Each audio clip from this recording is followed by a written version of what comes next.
అయితే ఇప్పుడు హీరో వచ్చిన మేజర్ పని ఏంటి?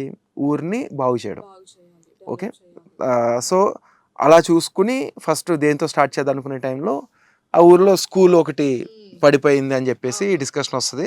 మధ్యలో ఇంటర్ఫియర్ అవుతాడు. ఇంటర్ఫియర్ అయ్యి ఎంత ఖర్చు అవుతది నేను చూసుకుంటా అంటాడు. అందరూ షాక్ అవుతారు.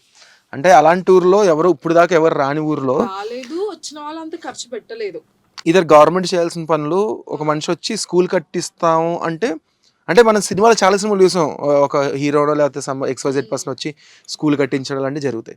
కానీ ఇక్కడ అప్రోచ్ అనేది డిఫరెంట్ ఉంటది. యాహ్! చాలా నీట్‌గా, చాలా మర్యాదగా మీకెందుకు బాబు శ్రమ అంతే ఒక మనిషికి కష్టం వచ్చినప్పుడు సాయం చేయకపోతే ఒక నేల మీద ఒక సంఘంలో బతకడం ఎందుకు అని ఒక డైలాగ్ ఉంటది. అవును. చాలా చాలా అద్భుతంగా చెప్తాడు ఆ డైలాగ్. ఆ డైలాగ్ చెప్పి స్టార్ట్ చేస్తాడు. అవును. ఊరిని డెవలప్‌మెంట్ చేయడం అంతా స్టార్ట్ జరుగుతుంది. ఫస్ట్ స్కూల్‌తోనే స్టార్ట్ అవుతది. స్కూల్‌తో స్టార్ట్ అవుతుంది. యాహ్! సో, అన్నీ జరుగుతూ ఉంటే మధ్యలో హీరోయిన్ వస్తది ఎంట్రీ ఊరికి. వచ్చినప్పుడు డెవలప్‌మెంట్ మొత్తం చూస్తుంది. ఏ రకంగా అనుకున్నాను. సో, అదే రకంగా డెవలప్‌మెంట్ జరుగుతుంది.